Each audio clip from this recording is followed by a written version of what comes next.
tudo na vida da gente, a gente faz com o propósito de ser feliz, de alcançar alguma coisa. Eu vou crescer, eu vou estudar, eu vou trabalhar, eu vou comprar isso, eu vou fazer aquele outro, tudo porque a gente pensa muito que todas as coisas que a gente vai agariando na vida da gente, que a gente vai conquistando, isso nos traz a felicidade.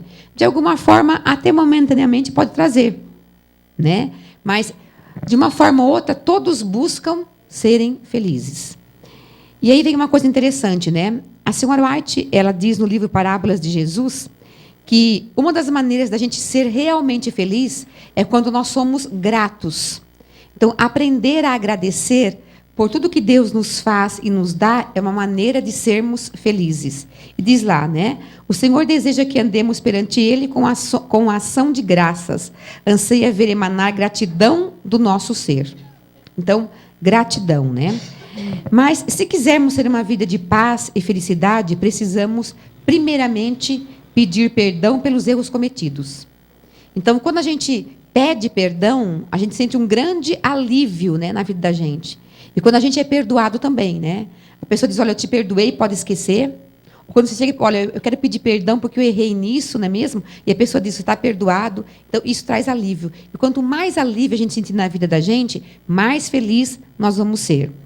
Também renovarmos nossos compromissos com Deus. Então, a cada dia dizer, Senhor Deus, eu não sei o que está diante de mim aqui, eu tenho planos para esse dia, mas eu não sei o que vai acontecer com o meu dia. Então, eu quero colocar essa minha vida de hoje nas tuas mãos. Então, a cada dia, nós renovarmos nossa vida com Deus. E tomarmos novas decisões ao lado de Jesus. O que seriam essas novas decisões, irmãos? Aqui ele cita 4 coisas que nós devemos tomar ao lado de Jesus. Mas essas decisões devem ser, primeiramente, o quê? Por que tem aqui, você está dizendo, tomar novas decisões constantemente? É porque dizer a Deus, Senhor, olha, eu tenho uma coisa que na minha vida que eu sei que está errado, que eu preciso vencer isso daqui. Então, me ajuda a vencer isso. Então, pedir o que essa nova decisão, pedir a Deus ajuda para que a gente consiga vencer nessas nossas decisões, nesses nossos planos, né? E a primeira decisão que fala aqui, tá certo? Está lá em 1 Tessalonicenses 5,17, que diz, né, orai sem cessar. Então, ou seja, orar sem cessar é nos colocarmos, né, de joelhos mais vezes durante o dia, para podermos ver o rosto de Jesus mais vezes durante toda a nossa vida. Então, é muito interessante isso, né, irmãos? Porque a oração é uma maneira que nós temos assim de falar com Deus de forma gratuita, não é mesmo? E estarmos falando com quem? Com a pessoa mais importante de todo o universo. Não é da sua cidade, não é do seu país, é de todo o universo. Então, a oração nos liga com Deus. Então, orar sem cessar. E diz aqui assim também um pensamento que fala assim, né? 5 minutos ajoelhados pela manhã economiza meia hora de confissão à noite. Que coisa, né, irmão? Você fica pensando bem nesse pensamento, né? Daqui assim, então, 5 minutos ajoelhados pela manhã economiza meia hora de confissão à noite, né?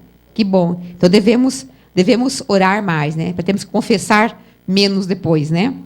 E também diz aqui assim, devemos orar sempre, não até Deus nos ouvir, mas até que nós possamos ouvir a Deus. Eu sempre digo assim aos meus alunos, quando a gente vai fazer oração, né? É que até mesmo na hora do culto é meio complicado você conseguir o silêncio que você precisa, né?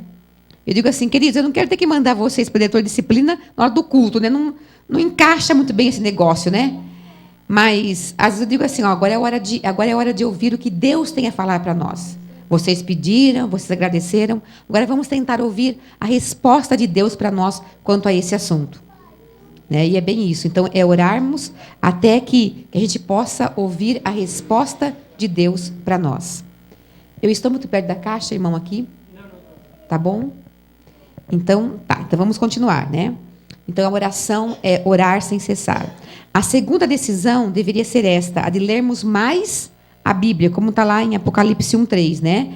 Bem-aventurados aqueles que leem, aqueles que ouvem as palavras da profecia e guardam as coisas nelas escritas, pois o tempo está próximo. E nós vemos que a maneira pela qual Deus fala para nós, e muitas vezes também a maneira pela qual Deus nos dá uma resposta direta das nossas orações, é através da sua palavra. Acho que todos nós aqui já ouvimos falar disso, isso aconteceu até conosco mesmo, que às vezes você ora em propósito de alguma coisa, você pede, você clama quanto aquilo, e às vezes você não sabe muito bem o que Deus quer dizer para você, mas aí você vai lá, pega a Bíblia e abre, e bem aquela parte da Bíblia dá uma resposta para você assim, imediata. Mas a resposta é pabuf, né? Você diz, olha só, Deus está falando comigo. Então, a maneira de Deus falar comigo é através da sua palavra, né? E também é a maneira pela qual nós podemos conhecer melhor a Deus. Né? Quando eu leio sobre um autor, eu sei um pouco mais sobre esse autor. E o autor da palavra de Deus é o próprio Deus. Então, conhecemos mais a Deus, precisamos ler, né? Então, a Bíblia deve ser estudada, esquadrinhada, implantada e devorada. Satanás não pode reter o tempo. Ele sabe que o seu fim está chegando. Por isso, ele luta desesperadamente para nos derrotar, para nos fazer cair, né? A nossa segurança está em estudarmos o quê? Diligentemente esse livro, porque um dia ele vai o quê? Vai ser tirado de nós. E se ele for tirado de nós, o que vai acontecer, irmãos? Aquela pessoa que não leu, que não estudou. Qualquer coisa que vai chegar e falar, olha, porque tal coisa assim, você cai, porque você não conhece.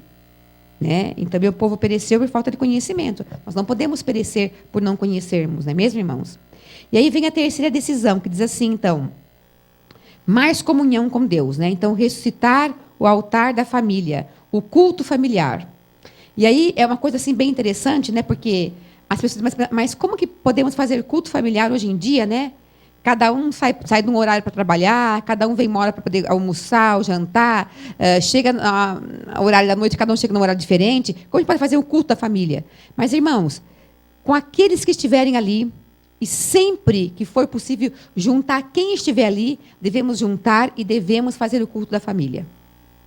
Esse culto é muito importante. E, além do mais, de sexta-feira à noite, de sábado, que geralmente todos estão juntos, não é mesmo? É fazer empenho para que todos juntos façam esse culto.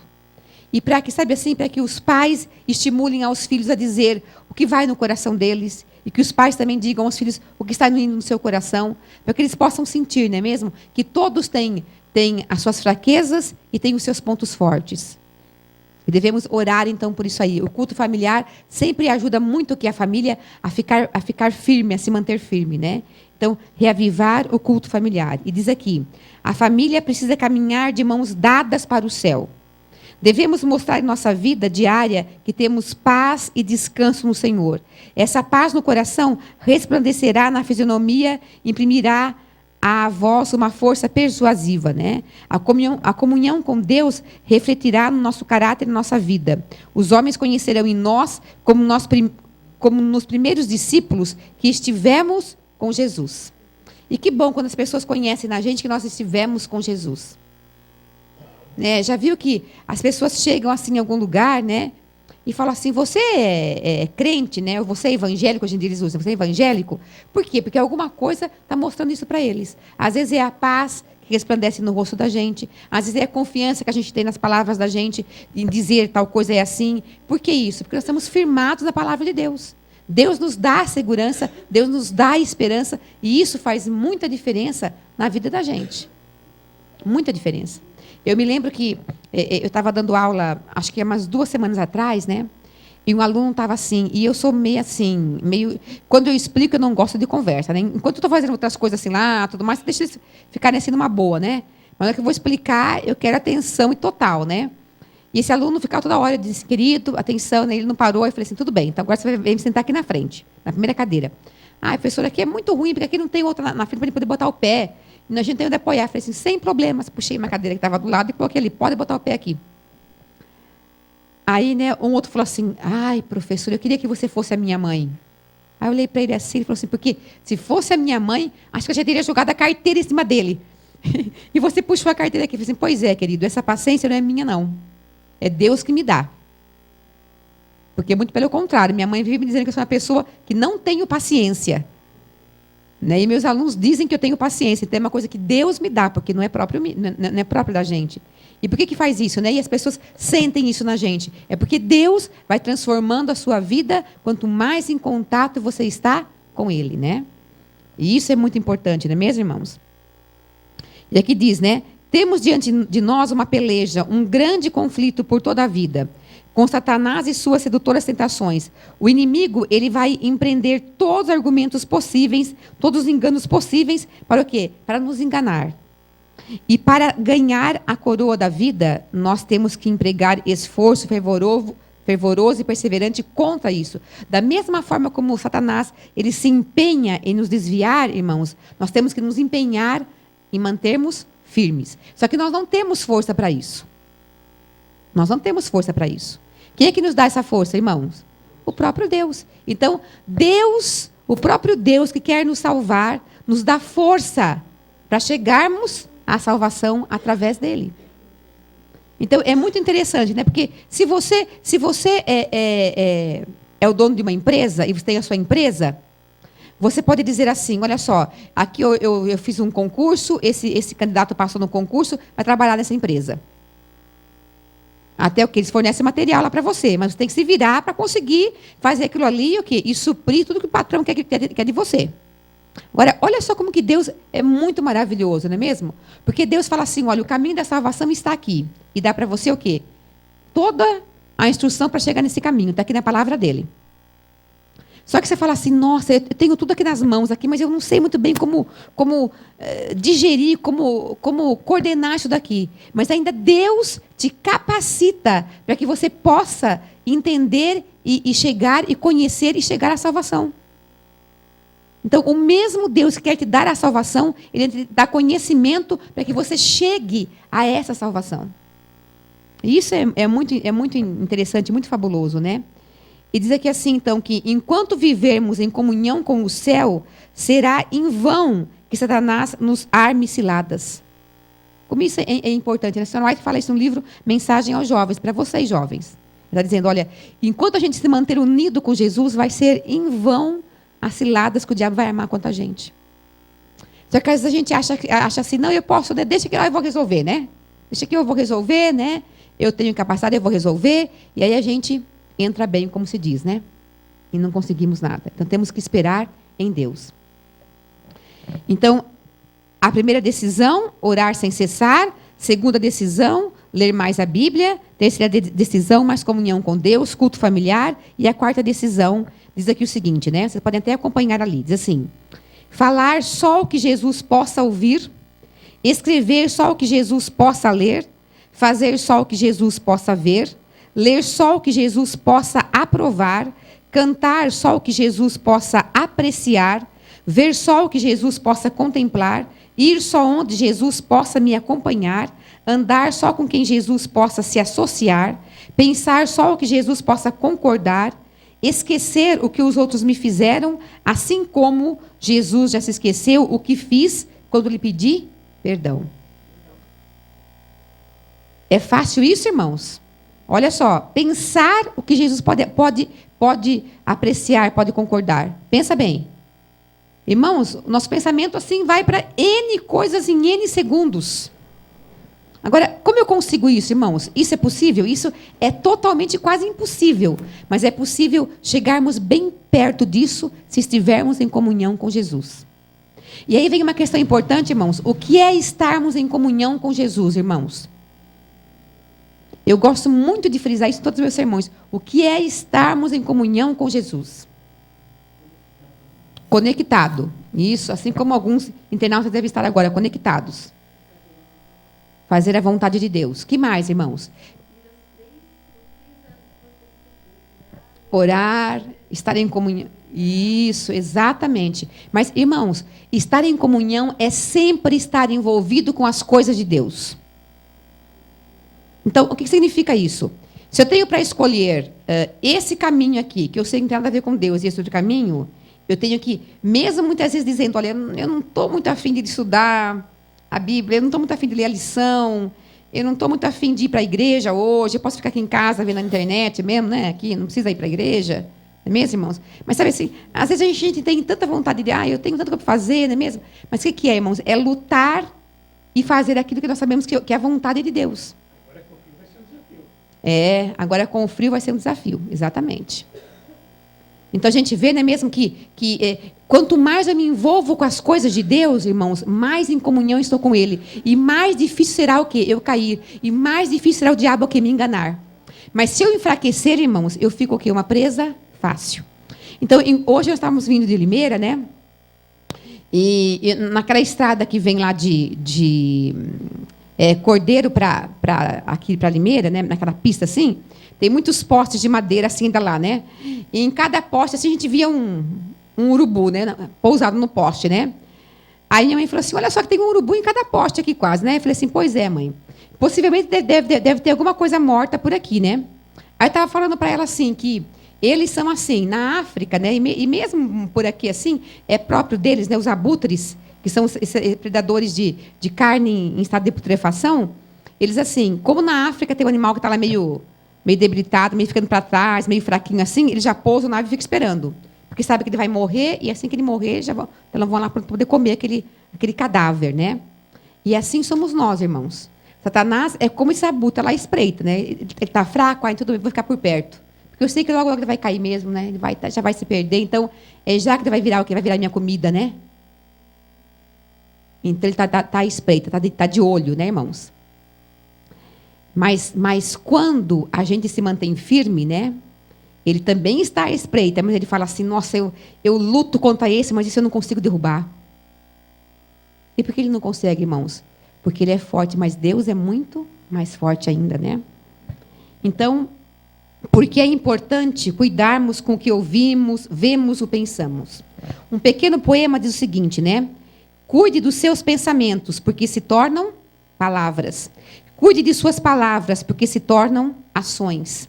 E cuide de suas ações, porque se tornam hábitos. E cuide de seus hábitos, porque ele forma o seu caráter. E se nós não tivermos um caráter semelhante a Jesus, nós não podemos viver com ele no céu. Então é muito importante nós, a cada dia, o quê? Nos entregarmos nas mãos de Jesus, para que ele possa ir moldando o nosso caráter.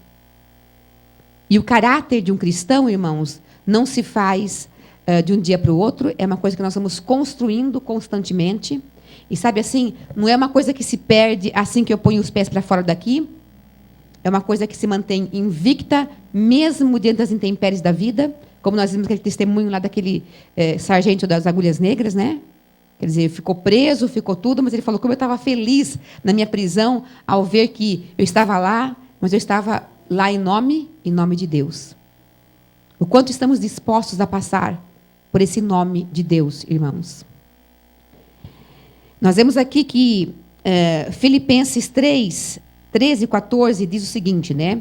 Irmãos, quanto a mim, não julgo havê-lo alcançado, mas uma coisa faço, esquecendo-me das coisas que para trás ficam e avançando para as que diante de mim estão, prossigo para o alvo, para o prêmio da soberana vocação de Deus em Cristo Jesus. Quem disse isso? Paulo. Paulo falou o seguinte, olha, eu também caio, eu também tenho as minhas falhas, mas o que eu faço? Eu esqueço das coisas, né? Peço perdão a Deus, esqueço dos meus erros e vou o quê? E vou caminhando para o alvo. E qual era o alvo dele, irmãos? Salvação. Chegar à salvação. Então ele diz, eu vou buscar a salvação, eu vou correr atrás. Né? Ele fala aqui assim, olha, para o prêmio da soberana vocação em Deus, em Cristo Jesus. Eu quero conhecer mais a Deus, eu quero ser salvo. Né? E Paulo não perdia de foco isso daí. Nós não podemos perder de foco a salvação, irmãos. Não podemos perder de foco. É um dos meus... levantar, justamente. Aliás, Paulo é uma das pessoas que eu mais admiro na Bíblia, né? Quer dizer que é o seguinte, o apóstolo Paulo era maravilhosamente guiado por Deus. Talvez ele tenha sido o cristão mais dinâmico que pode ser encontrado em toda a Bíblia, né? Em questão de lutar para chegar no alvo, né? E ele se tornou o quê? Não se tornou assim por um mero acidente, né, irmãos? Ele lutou para isso, né? E ele buscava confiança em Deus. Então, diz aqui assim que são 4 palavras que fizeram da vida de Paulo um diferencial. Essas palavras são fé, propósito, atitude e motivação.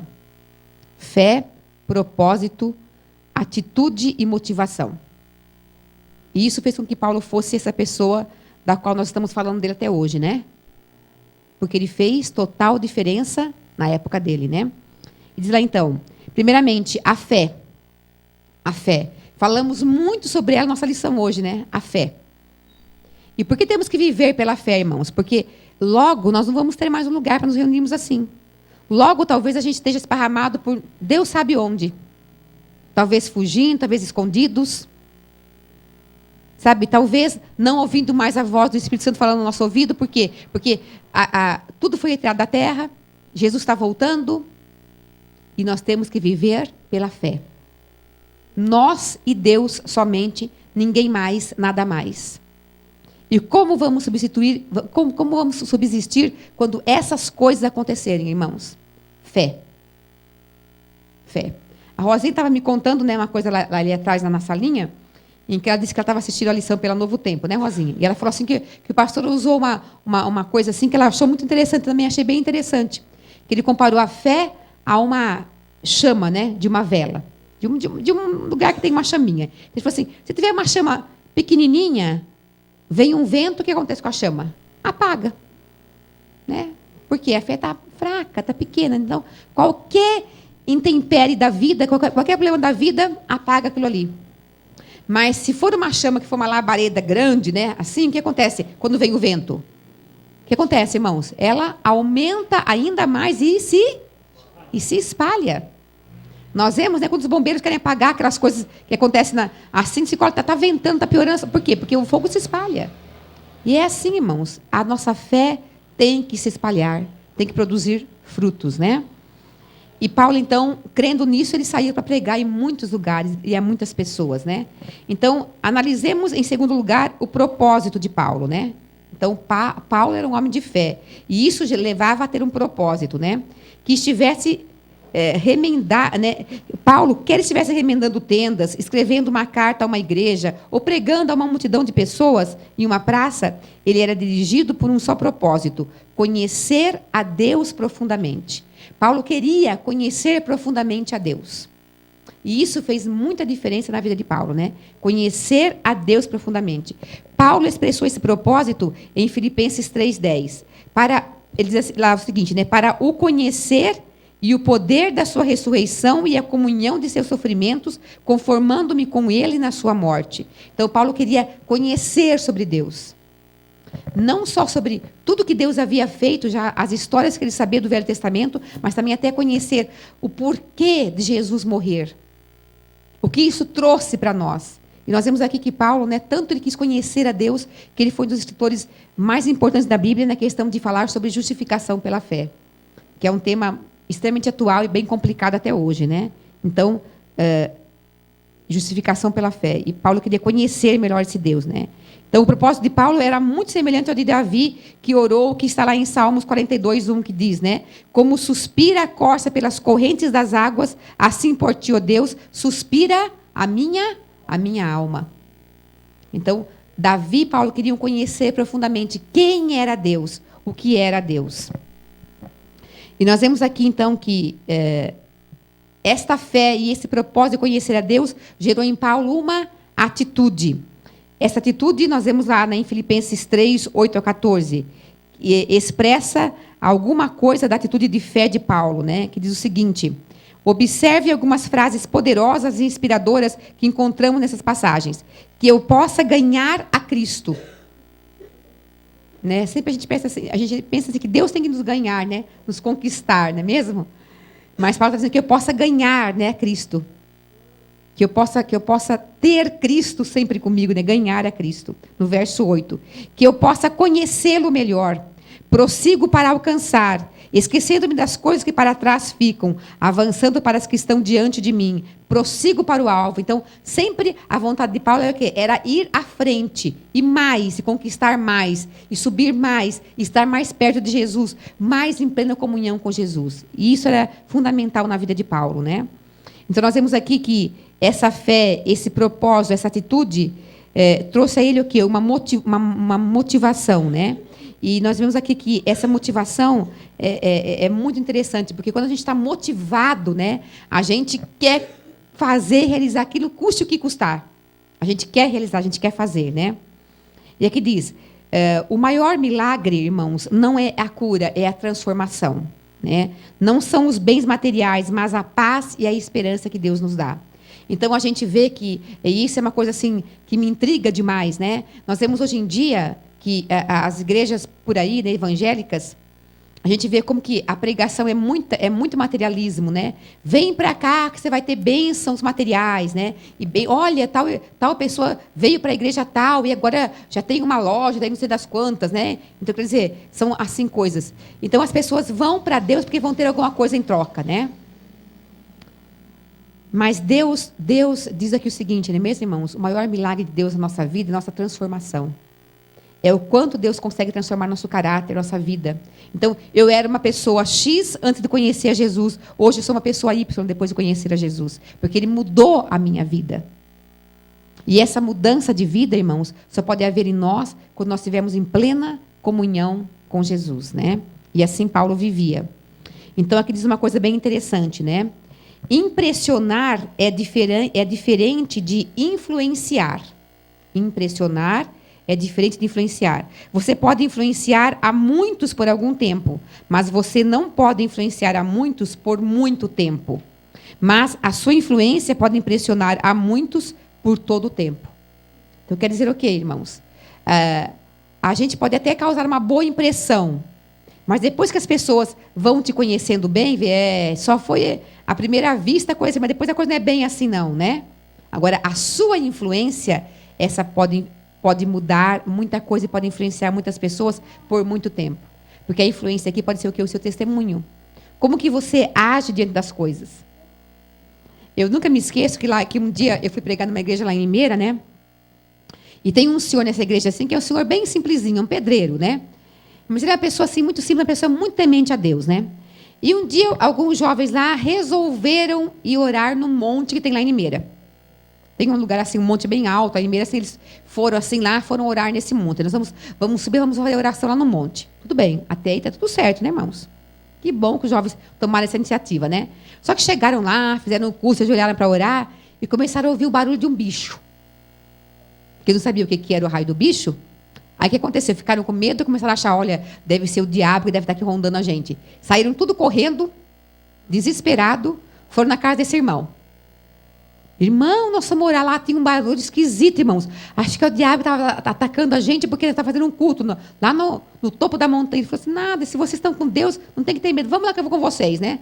Aí foi junto com eles a orar lá no monte, né? E aí tudo bem. Ficaram tudo certo com ele lá. Mas, irmãos, Deus estaria com eles lá, com ou sem esse outro irmão. Mas a influência, não é? E o quanto estamos influenciando os outros, irmãos? Eis a questão, né? O quanto estamos influenciando os outros, não é mesmo? Então, aqui, Paulo também possui, então, uma grande motivação, como nós vemos lá em Filipenses 3,14, né? Prossigo para o alvo, pelo prêmio da soberana vocação em Deus, em Cristo Jesus. Olha só, prossigo para o alvo pelo prêmio. Qual que era o prêmio dele? Soberana vocação de Deus em Cristo Jesus. Então, para Paulo, a salvação e conhecer a Deus era um prêmio, um grande prêmio. E devia ser para nós também um grande prêmio, irmãos, porque conhecer a Deus transforma a nossa vida. E diz aqui Filipenses 4:4, né? Alegrai-vos sempre no Senhor, outra vez digo-vos, alegrai-vos, né? Então, ele quer dizer assim, a expressão prossigo, a vida cristã não é um piquenique, né, irmãos? Ela requer disciplina e determinação. Paulo ansiava pela vida do Senhor. Esta era uma motivação. Então, Paulo sabia, quanto mais ele pregasse, mais ele falasse de Jesus, mais ele estaria o quê? Adiantando a volta de Jesus. E como ele queria, né, encontrar a Deus, ele queria ter a salvação, então a motivação dele era essa. Era pregar, era evangelizar, era falar de Deus, porque ele queria chegar a esse Deus da salvação o quanto antes possível. Né? E às vezes eu fico pensando aqui, né, irmãos? A gente fala assim, olha, eu quero que Jesus volte. Mas aí você fala assim, bom, mas eu queria tanto ver meu filho se formar, meu filho se casar, eu queria tanto ter netos. Muitas pessoas pensam assim, né? Eu tenho tantos planos na minha vida aqui ainda. Será que eu quero realmente que Jesus volte, né? Mas para Paulo nada disso importava, né? Para ele, o alvo dele é a salvação, né? E ele queria que isso acontecesse o quanto antes possível, né? E nada mais tinha importância para ele, né? E a gente vê, não é errado, né, meus irmãos, a gente querer essas coisas, não. Mas nós não podemos nunca perder de foco a salvação, né? E diz também aqui assim um pensamento, fala o seguinte, né? Nossa motivação deve ser a salvação, o amor de Deus por cada um de nós e a perseverança de nosso Deus, Pai, que não desiste de nos buscar, que não desiste de nos erguer e que não desiste de nos dar a vida eterna. Deus não desiste de nós. Nós é que nos afastamos dele, né? E, como diz lá, alegrai-vos sempre no Senhor. Outra vez digo, alegrai-vos, né? Então, o que é a felicidade? Regozijai-vos, né, irmãos? A felicidade não depende do quanto temos, mas do que fazemos com aquilo que temos. O que estamos fazendo com aquilo que Deus já nos deu, irmãos? Às vezes a gente acha que conquistar as coisas traz felicidade. Até pode trazer momentaneamente a felicidade, né? Mas depois aquilo passa. Irmãos, olha só. A gente vê que às vezes a gente, na casa da gente, a gente fala assim, olha, eu preciso comprar uma televisão, ou comprar um aparelho de som, né? Aí você luta, compra. Aí passa anos e anos, quando você vê que ele fala, esse negócio aqui agora, não tem mais nem coisa que conserte esse trem aqui, não é mesmo? Você quer se ver livre daquilo ali. Aí, e ninguém nem quer pegar aquele aparelho, ninguém nem quer isso aqui, nem dado. Não é assim, irmãos? Então, quer dizer, as coisas materiais são muito passageiras. Não é isso? Quer dizer, sabe assim, não leva a nada. Então, Paulo entendeu isso. E o que ele queria, então? Ele queria usar o que ele tinha. Então, não importava se era fazendo tenda, se era escrevendo carta para a igreja, mas ele queria chegar à salvação, né? E esse era o propósito dele. Então, aqui tem uma história muito bonita que aconteceu na Romênia. E diz aqui assim que um cidadão romeno, ele sempre dizia ao filho todos os dias, ele dizia assim, olha, filho, não importa o que quer que aconteça, eu sempre vou estar do seu lado. E dizia isso para o filho todos os dias. Então, ao deixá-lo na escola, ao ele dormir, todos os dias falava assim para o filho, filho, não se preocupe, eu sempre vou estar ao seu lado. E esse homem, naquela época, ele teve que viajar, porque o trabalho dele era viajar, e aconteceu um grande terremoto na Romênia, que derrubou muitas coisas ali. Inclusive, derrubou a escola onde o filho estava tendo aula. E aconteceu o seguinte, né, irmãos? Quando ele chegou, ele ficou decepcionado, porque ele falou, eu sempre dizia ao meu filho que eu estaria do lado dele, e agora, bem nessa hora de tragédia, eu não estava aqui. Mas aquela mensagem que ele falava ao filho, não é mesmo? De dizer assim, eu sempre vou estar do seu lado, aquilo não saía da cabeça dele. Porque ele dizia assim, eu prometi a meu filho tantas vezes, eu sempre vou estar do seu lado. Eu sempre vou estar do seu lado. E nesse momento eu não estou com ele. Então o que ele fez? Ele foi até onde estava aquela escola, que era só escombros. Começou a andar em cima dos escombros, avaliando mais ou menos o local que era a sala do filho dele, e começou a cavar com as próprias mãos, tirando pedra por pedra, pedra por pedra. As pessoas diziam para ele assim, moço, pare com isso é uma loucura. Você nunca vai conseguir tirar tanta pedra assim. É impossível, não tem mais ninguém vivo aí. Pare com isso. E outros pais também chegavam lá e ele dizia assim, vocês vão me ajudar? E as pessoas diziam, desista, isso é loucura, não tem mais ninguém vivo. Mas aquela frase, filho, eu sempre vou estar ao seu lado, não saía da cabeça dele. E ele ficou cavando, irmãos, cavando e cavando. Aí vieram os policiais, falaram com ele não quis ouvir. Vieram os bombeiros, falaram com ele, não quis ouvir. Esse homem ficou cavando e tirando pedra por 30 horas, irmãos, com as próprias mãos. Porque ele havia dito ao seu filho, eu sempre estarei do seu lado. E quando ele tirou uma grande pedra, ele ouviu um som e ele gritou o seguinte, filho, você está aí? E a resposta foi, papai, eu estou aqui. Filho, você está bem? Estou, mas tenho sede, fome e estou com medo. Impressionante. Aquele pai conseguiu, contra tudo e todos, encontrar seu filho ainda vivo, além de mais 14 crianças que estavam sobrevivendo ali embaixo. Se ele desistisse, porque todos falaram para ele que não tinha mais vida, que seria impossível, irmãos, aquelas 15 crianças estariam mortas. Mas nós vemos aqui que é bem parecido com o que Deus fala para nós, não é mesmo? Eu sempre vou estar ao seu lado. E não importa, quer vivamos, quer morramos, não é mesmo? quer façamos o que quer que seja, Deus sempre vai estar do nosso lado. Só que às vezes a gente se esquece disso, né, irmãos? A gente se esquece disso, né? E a gente para de lutar. E Deus quer nos dar força para lutarmos, porque não é fácil não, irmãos. É como nós dissemos na lição aqui, né?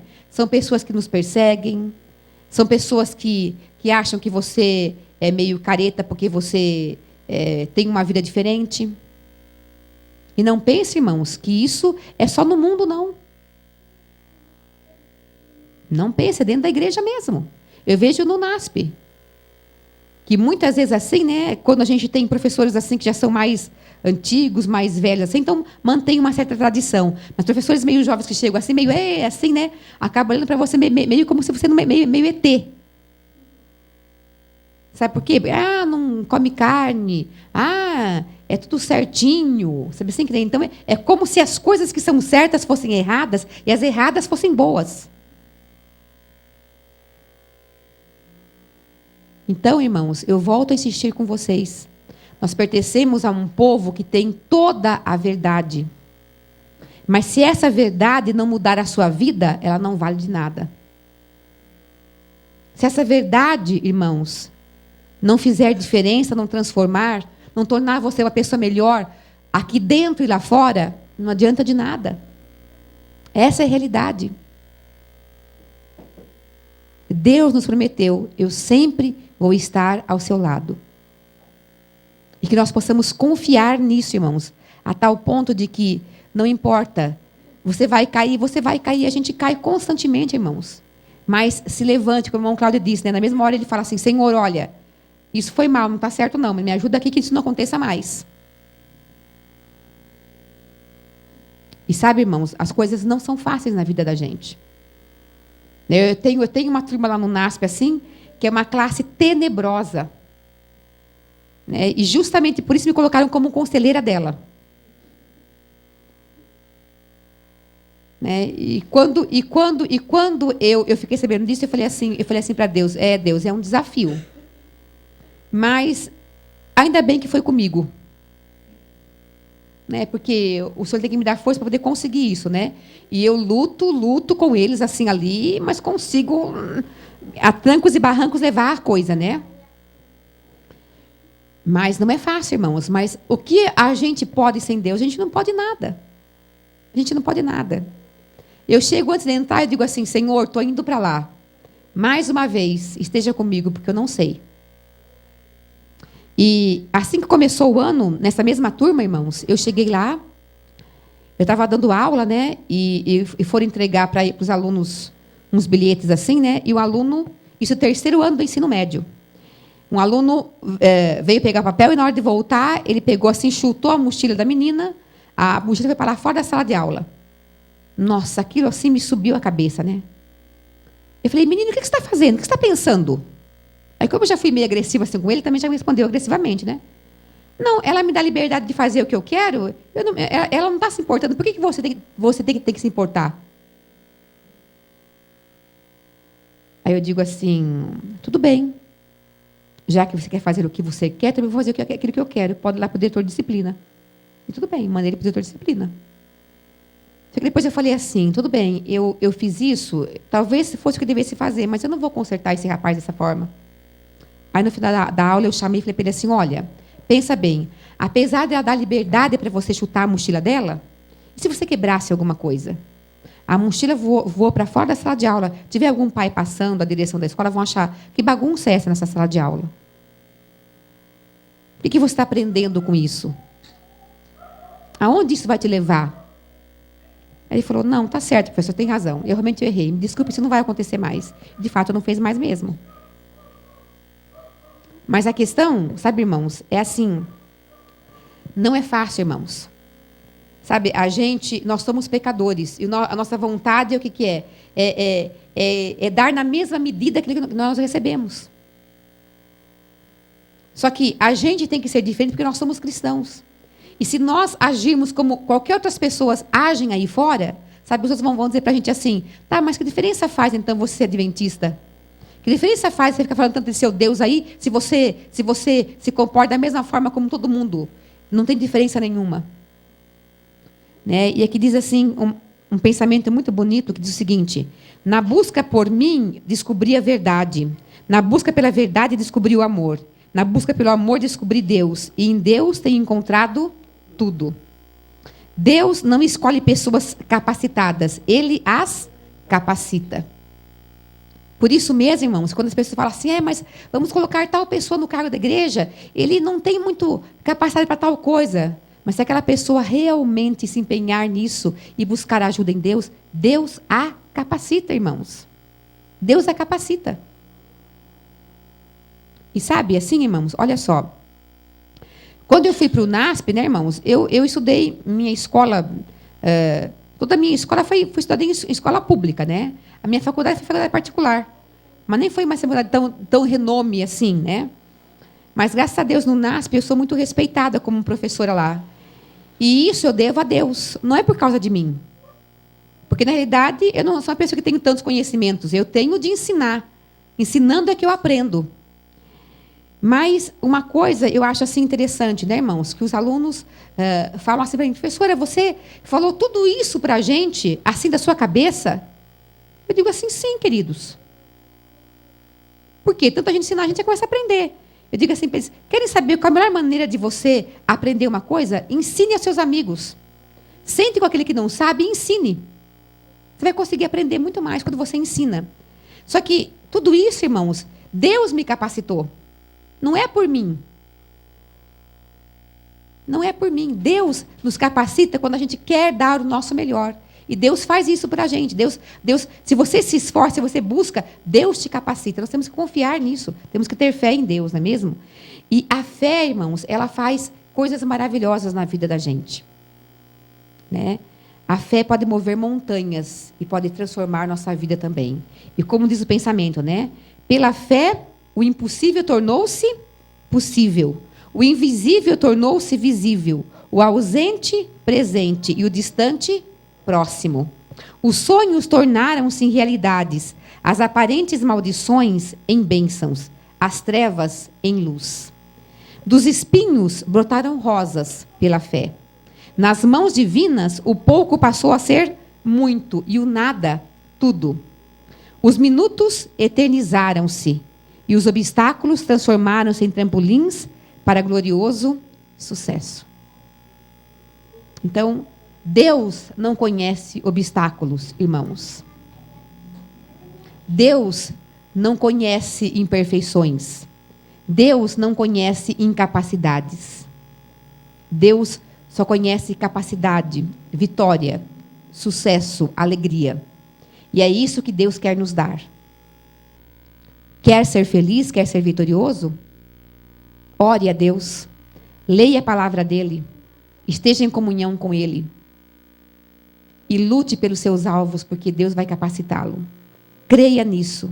E faça com que isso possa, a cada dia, torná-lo uma pessoa melhor e mais próxima de Deus. Que Deus abençoe muito a cada um de vocês. E que todos nós sejamos vencedores. Não nas coisas materiais, mas vencedores espiritualmente, para que possamos um dia, todos nós juntos, estarmos na salvação. E 100% de nós, como disse a Rosinha, não é mesmo? Estarmos lá, dizendo, Senhor, eu estou aqui hoje porque o Senhor me deu a capacidade de conseguir a salvação. O Senhor me salvou. Amém, Jesus. Entreguemos nossa vida nas mãos de Deus. Amém. Fique de pé. Que bênção, irmãos. Eu cometi um erro aqui no começo. A irmã